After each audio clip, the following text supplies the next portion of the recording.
Biyahing Kapitolyo, sabay-sabay, kaya na. Arangkada na. Kwento ng bawat bayan, ang kalingang laging nariyan. Tiwala na inilaan, talino at puso, yan ang ating puhunan. Sa kalsada ng pag-asa, may direksyong malinaw. Sama-sama, lakad tayo. Sa hakbang ng lalawigan, ikaw ang kabalikan. Biyaheng Kapitolyo, serbisyong tapat sa Batanggenyo. Biyaheng Kapitolyo, matatag na Batangas, yan ang puso talino. Bukas ay iabot kamay, kapit bisig sabay-sabay. Biyaheng Kapitolyo, Talino sa serbisyo, Kapitolyo. pusong Batanggenyo. Talino at puso.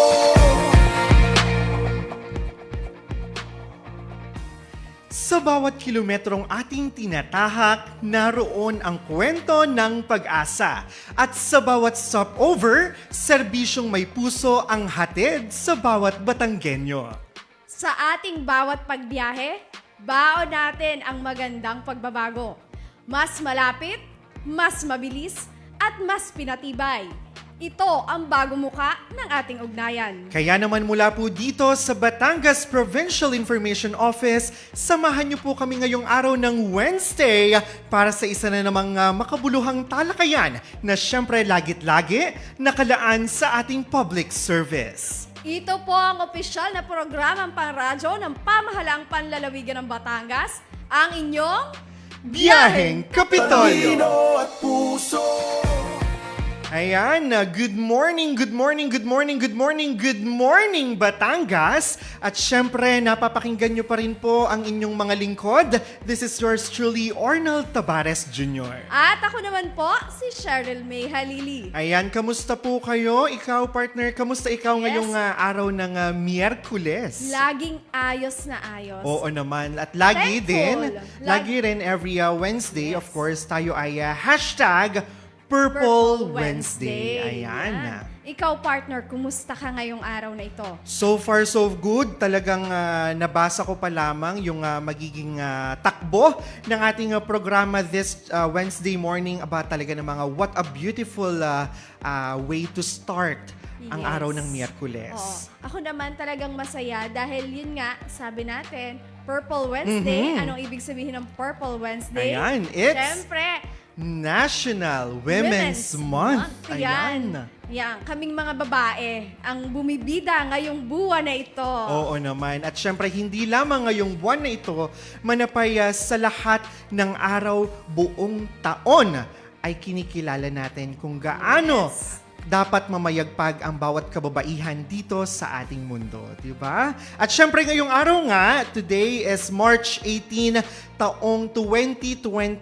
Biruin mo yon, napakabilis ng araw, partner. Totoo. And imagine, another Wednesday na morning na naman nga po ang inyong napapakinggan ngayong araw, which is a good reminder how beautiful at kung paano nga ba o gaano katatag ang mga kababaihang Batanggenya dinis sa ating lalawigan.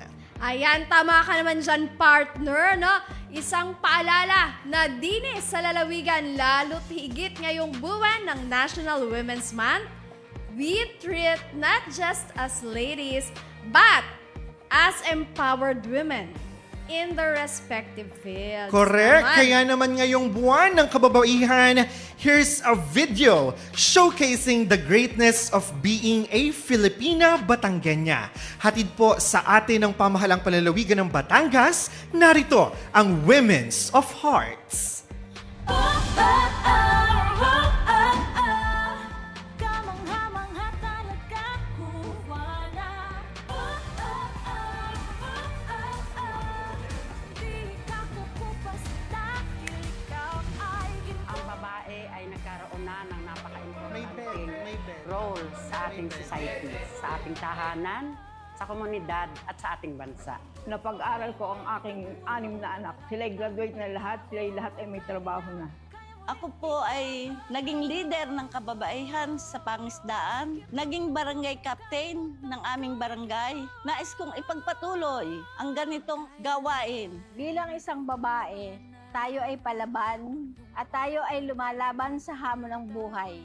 Continue to rise, continue to fight, and make meaningful contributions to our families, to our work, and to the people around us. An empowered woman knows her worth, therefore, she develops opportunities. She continuously develops herself to become a better individual. Tayo maging matatag, matapang dahil tayo ay babae, hindi babae lang. Kaya kong harapin ang anumang hamon, patuloy na maniniwala sa sariling kakayahan.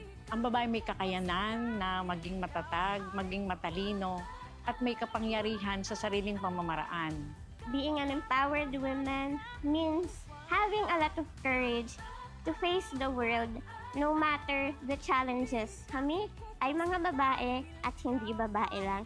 At kahit ano ay kaya rin namin. Sinang iyong taglay na liwanag, kumikinang umaabot sa kagandahan. Sa tibay mo't husay, dalisay kang tunay, mahalaga ka talaga sa ating bayan. Kamangha-mangha talaga, Juana.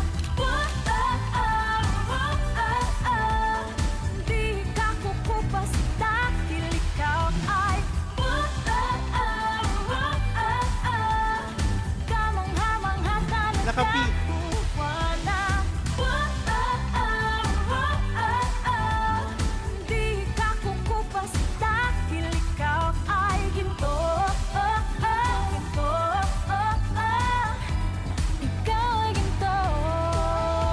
Ginto. Ginto. Ikaw ay ginto. Ikaw ay ginto.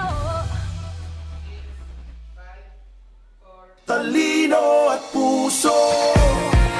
Ayan, babae ka, hindi babae lang. Totoo yan na ikaw ay ginto, di ba? Yes! What a nice way nga po to start the day. Of Ika nga, course. kapag po naririnig mo yung iba't ibang panayam mula po sa mga tinaguriang Women's for Hearts. Ngayon pong taon, para po sa ating National Women's Month sa pamahalaang panlalawigan. And imagine partner, iyan ay ilan lamang sa mga naging kinatawan, 'di ba, ng iba't ibang sektor dito sa ating lalawigan. Imagine parang let's say na they came from different walks of Yes. life, and they are all women, and their common denominator is that they are all empowered on their own. Diba? Tama ka At dyan. syempre, I believe nararapat lamang na itong mga kababaihang ito, kayong mga kababaihan ay bigyan natin ng 3 bagsak.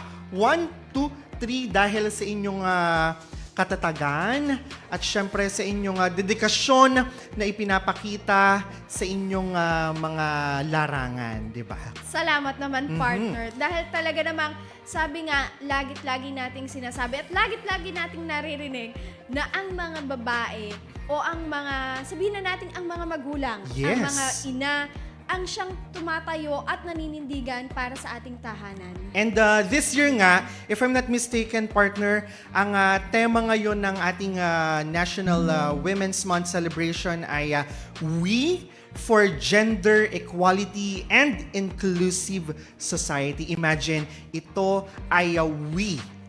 Talagang tayo na sumisimbolo sa mga women at sa lahat na tila bagay isang paalala na ang pagkakapantay-pantay ay hindi lamang laban ng mga kababaihan, kundi ito ay isang responsibilidad ng bawat isa sa atin. Tama ka dyan. At sa pagbuo nga po ng isang inklusibong lipunan, mahalaga po ang sama-samang pagkilos, anumang kasarian syempre, edad o estado po sa buhay. Yes. Yan, ipinakikita po ng tema nating ito na ang bawat boses ay mahalaga. Na ang bawat isa po ay may papel sa pagsusulong Totoo. po ng karapatan. Tama naman yan. Gayon din po ang respeto at oportunidad para po sa lahat. Kaya naman sa ating mga kababaihan, Yes. of course, kayo po ang ilaw ng tahanan at lakas ng ating bayan. Patuloy kayong magsilbing inspirasyon hanggang sa mga paparating at susunod na mga henerasyon. At syempre, partner, Okay. hindi naman mawawala yung baong kong dagdag kaalaman. Aha, sige para nga. sa atin, syempre, mga tagapakinig. Kasi madami nagtatanong, saan ba nagmula? Ano ba ang pinanggalingan nitong Women's Month na to? At bakit ba may ganito, Oo. di ba? Ayan, alam nyo ba Aha. na ang Women's Month ay hindi lamang po basta selebrasyon. Ooh. Ito po ay nagsimula sa pakikibaka ng mga kababaihan po para sa kanilang karapatan. Noon pa nakipaglaban ng mga kababaihan mula po sa simpleng pagkilos noon. Ngayon po ay isa na itong pandaigdigang pagdiriwang na kinikilala po sa iba't ibang bansa. At taong 1910 pa, iminungkahi po ni Clara Zetkin mula ang pagkakaroon po ng international celebration para po sa kababaihan. At noon namang 1911, unang ipinagdiwang po yung International Women's Day sa iba't ibang bansa po sa Europa. At pagpatak ng 1975, kinilala naman ng United Nations noong March 8 bilang opisyal na International Women's Day. Ayun. Pero dito sa Pilipinas, Yes. partner, paano yun? Oo. Dito sa Pilipinas, pinalawak po ang selebrasyon bilang buong buwan ng Marso. O, di ba? Ganun kahalaga sa atin dito sa Pilipinas ang mga kababaihan.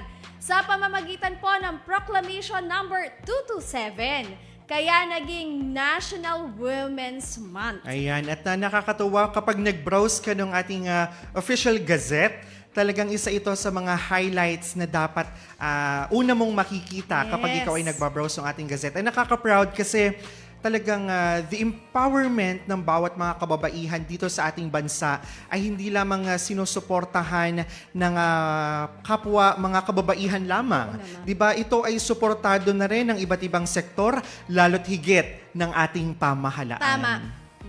Ayan, dahil ito nga, partner, ay hindi isang celebration lamang, pero ito po ay isang pagpapaalala na patuloy pa rin po ang laban para sa gender equality. Mula po sa pagiging isang ina, manggagawa, even leaders, di ba? At mga frontliners, talagang napakalaki po ng papel na ginagampanan ng bawat kababaihan sa pagpapaunlad ng ating bansa. At mahalaga rin na patuloy nating isulong ang respeto, pagkapantay-pantay at ang oportunidad para sa ating lahat. Tama ka naman dyan. At sa atin namang mga kalalakihan at kabataan, syempre, kayo rin po ay katuwang namin sa pagbabago. Yes. Syempre, sama-sama po nating itaguyod ang isang lipunang walang diskriminasyon. Ayan, kaya naman, dahil sa may pag-asa ang isang mas pantay at inklusibong bukas. Ayun. At naalala ko, partner, speaking of inklusibong bukas, we all know na iyan ay tila baga kapatid ng magandang kinabukasan, right? And the more we speak of it, it becomes more reality, di ba, partner? Oo. Ayan. Totoo naman totoo nga yan partner, no? Totoo naman nga, Oo. yes. That way, we could become more courageous. Of course. Kagaya na lang nga nung nagpunta tayo doon sa bayan ng Nasugbu. Yes. Naalala ko yon. Kasama ang ating mahal na gobernador, Vilma Santos Recto, para doon sa isinagawa nating distribution ng educational assistance diyan sa BSU Arasov. Oo. Nakilala natin doon si Jackie. Correct. The Courageous Jackie, oo, Yes. naalala ko. And from that simple grant distribution program nga ng ating educational team ni Govvi, nakilala po natin ang isang babaeng mag-aaral na hindi papatalo sa hamon ng buhay. And we should say or we should mention also na siya po o si Jackie ay isa rin sa mga maipagmamalaki nating scholars ng lalawigan. Tama. Because, alam mo yon, Jackie is something. She is more. And Jackie could be more. Dahil sa limitado kakayahan ng aking pamilya pagdating sa pera, malaking bagay ang programang ito para sa isang katulad ko. Magandang araw po, ako po si Jackie, 19 years old, nag-aaral sa Batangas State University, Arasop, sa kurso Business Administration. Nakatira po ako sa Barangay Balaytige sa bayan ng Nasugbu. Kami po ay 4 sa pamilya at 2 po kami magkapatid. Ang nanay ko po ay nagtatrabaho bilang caretaker at ang tatay ko naman po is mangingisda. Ang isa sa pinakamalaking hamon sa aking pag-aaral ay ang layo ng aking paaralan mula sa aking bahay na malayo po ang aking nilalakad papunta sa sakayan pero hindi pa po sigurado kung may masasakyan po and madalas nalilate po ako sa aking klase at ayun po ang pinaka-hamon sa aking pag-aaral. Minsan po naisip ko na huminto dahil yung scholarship po na meron ako is hanggang senior high school lang po. Nung nagkaroon po ng programang katulad nito, is naging posible po na makapagtuloy po ako na makapagkolehiyo hanggang sa matupad ko po ang pangarap ko. Nung nalaman ko po na pupunta po dito ang educational team, sobrang saya ko po at sobrang nagpapasalamat. Alam niyo po na malaking bagay po ang educational assistance dahil bukod po sa nakakabayad po ako sa mga project is nakakatulong din po ito sa aking pang-araw-araw na pagbiyahe papunta sa aking paaralan. Bukod po sa pambayad sa bayari sa eskwelahan, nakakapandagdag din po ito na pambili po ng bigas na may maisasaing na po kami. Ang pangarap ko po para sa aking sarili ay unang-una is makapagtapos ng pag-aaral at matupad ang aking pinakaasam na trabaho. Para naman sa aking pamilya, gusto kong bigyan sila ng magandang bahay at masuklian kung ano yung na ibigay nila sa aming pag-aaral. Isang mensahe po para sa pamahalaang panlalawigan at sa mahal na gobernadora. Maraming salamat po. Bilang isang scholar, maipapangako ko na pag-iigihin ko ang aking pag-aaral at magbibigay ng inspirasyon para sa aking kapwa kabataan. Muli, ako si Jackie Hermaniez, isang proud Batanggenyo scholar.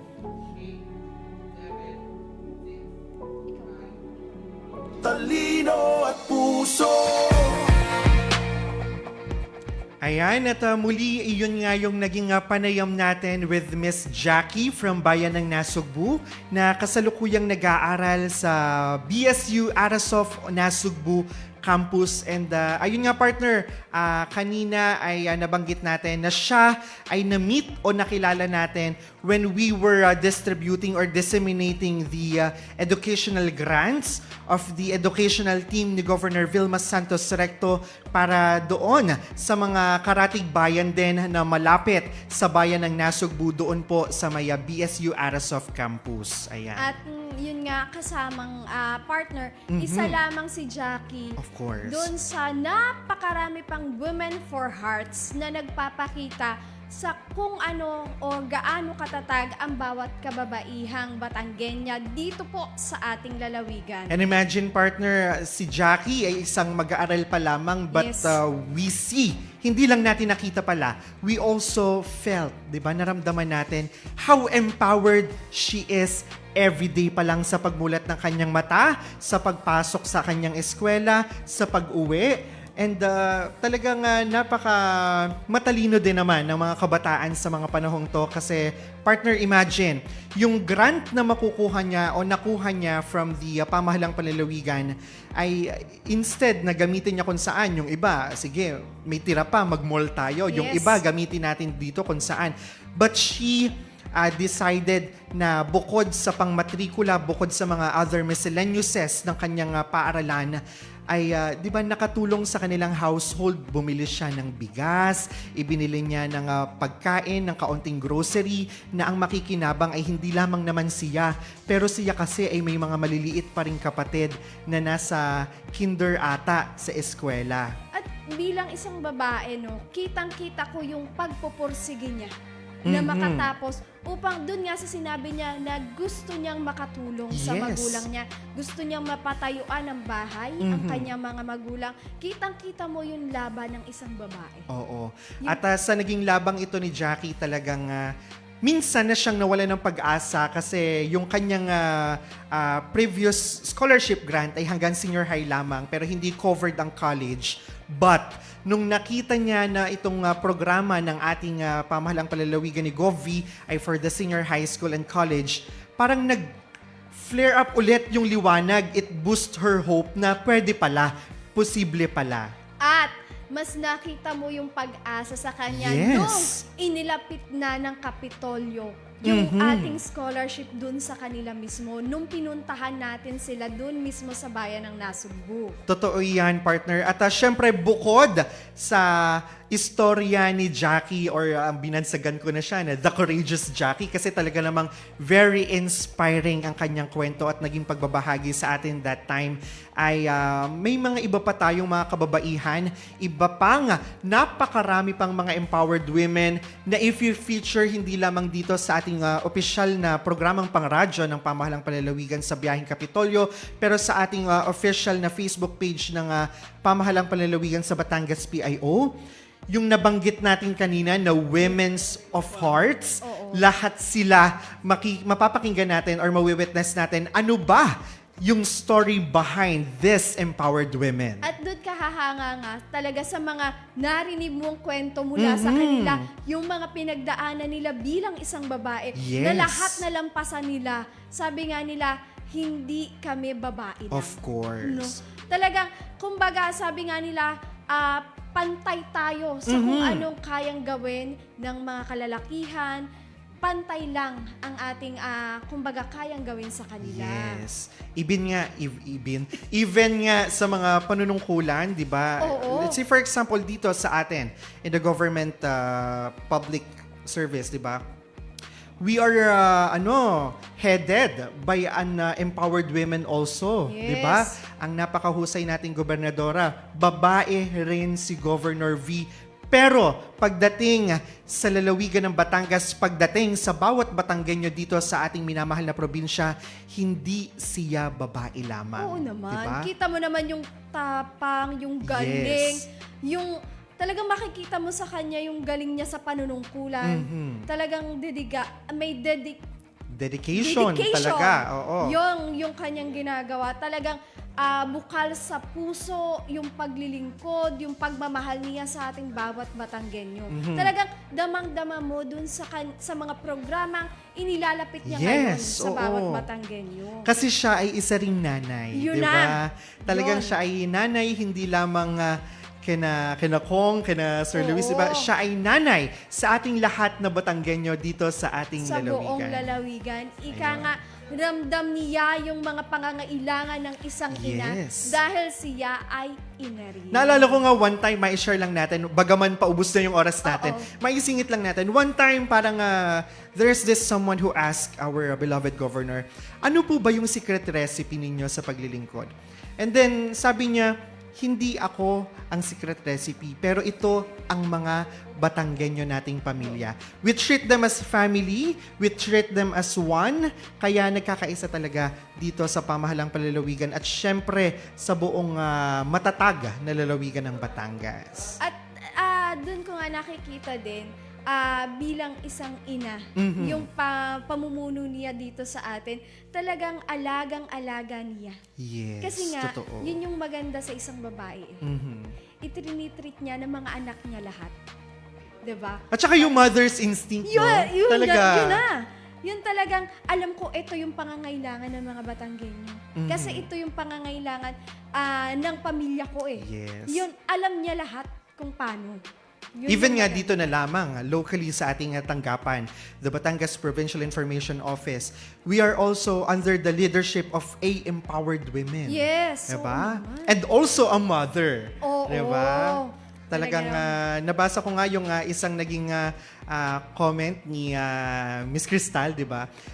Inspired by your leadership, ma'am. Talaga na mga kahit naman tayo, di ba? Pag nakita mo na talagang Ma'am Katsi is not just a boss, di ba? Oo. She is also a mother sa lahat ng mga kasamahan natin dito sa ating Batangas Provincial Information Office. Ayun. Ayan. At syempre, sa lahat nga po ng nakikinig na mga Batanggenyo na sumusubaybay sa atin, mabuhay po tayong lahat. At syempre, mabuhay din po ang lakas ng kababaihan.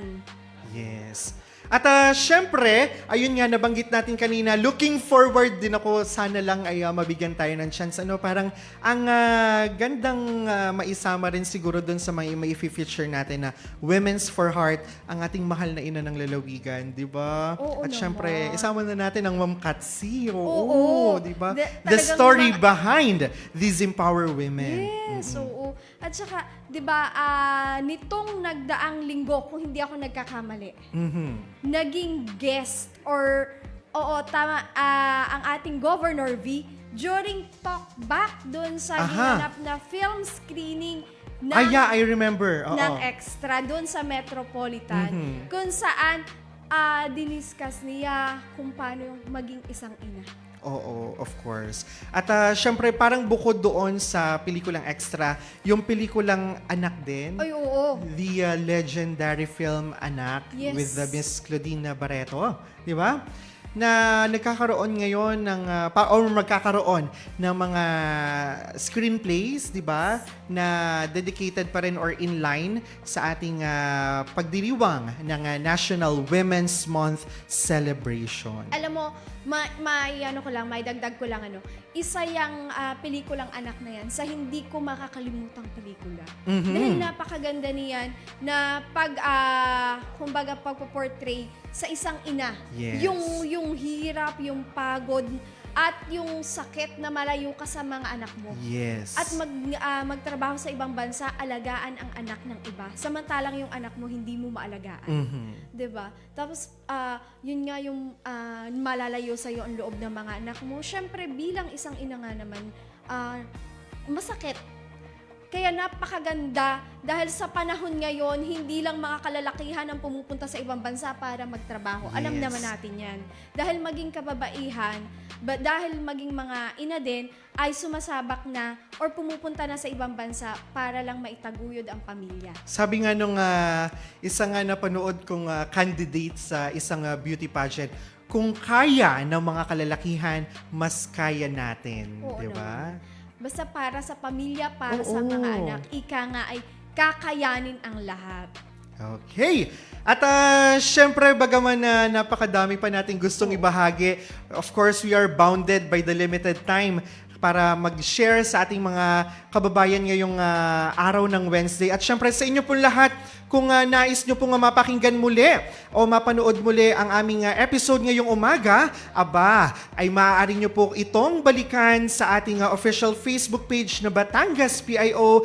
Kaya naman i-like at mag-follow na sa aming official social media accounts para po sa iba pang mga updates. At syempre, sabay-bayan na rin po natin at mapapakinggan muli tayo ngayong araw ng Friday, Yes. ngayong araw ng Biyernes, para po sa panibagong edisyon at bagong pagpasada ng inyong programang pangkaalaman, impormasyon at pagbabalita. Siyempre, hindi natin makakalimutan ang ating technical team na nakasama natin. Of course. Na bumiyahe ngayong araw. At siyempre sa inyo po na aming mga manonood na hindi po bumitaw at patuloy po na tumatangkilik dito sa ating biyaheng Kapitolyo. Kaya naman, sa ngalan po ni Governor Vilma Santos Recto at ng Pamahalang Panlalawigan ng Batangas, ito po ang inyong lingkod, Arnold Tabares Jr.